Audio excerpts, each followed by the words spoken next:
Olive oil is 100% fat. There's nothing else in it. Pancake mix, on the other hand, is only about 11% fat. And yet, olive oil is good for you, and pancake mix is not. Why is that? As it turns out, the amount of fat we eat doesn't impact our weight or our cholesterol or our risk of heart disease nearly as much as what kind of fat we eat. But let's back up. What is fat? If we were to zoom in on a salmon, which is a fatty fish, past the organs, past the tissues, into the cells, we would see that the stuff we call fat is actually made up of molecules called triglycerides, and they are not all alike. Here's one example. Those 3 carbons on the left, that's glycerol. Now you can think of that as the backbone that holds the rest of the molecule together. The 3 long chains on the right are called fatty acids, and it's subtle differences in the structures of these chains that determine whether a fat is, let's say, solid or liquid, whether or not it goes rancid quickly, and, most importantly, how good or how bad it is for you. Let's take a look at some of these differences. One is length. Fatty acids can be short or long. Another, more important difference is the type of bond between the carbon atoms. Some fatty acids have only single bonds.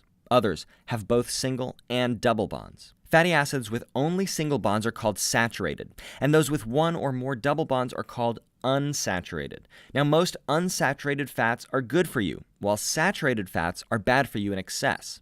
For saturated fats, the story pretty much ends there, but not for unsaturated fats. The double bonds in these molecules have kind of a weird property. They're rigid.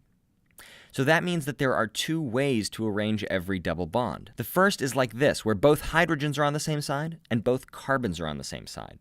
The second way is like this. Now the hydrogens and carbons are on opposite sides of the double bond. Now, even though both of these molecules are made up of exactly the same building blocks, they are 2 completely different substances, and they behave completely differently inside of us. The configuration on the left is called cis, which you've probably never heard of.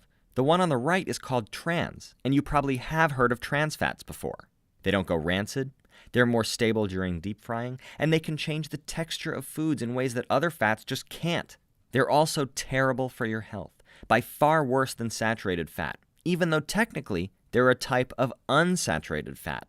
Now, I know that seems crazy, but your body doesn't care what a molecule looks like on paper. All that matters is the 3D shape, where the molecule fits, where it doesn't, and what pathways it interferes with. So how do you know if a food has trans fat in it?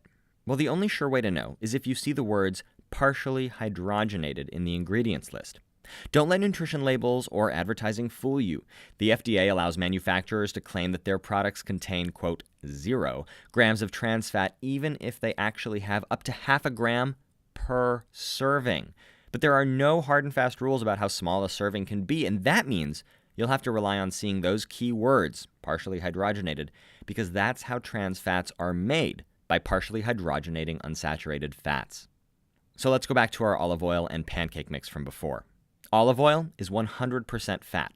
Pancake mix is only 11% fat. But olive oil is mostly unsaturated fat, and it has no trans fat at all.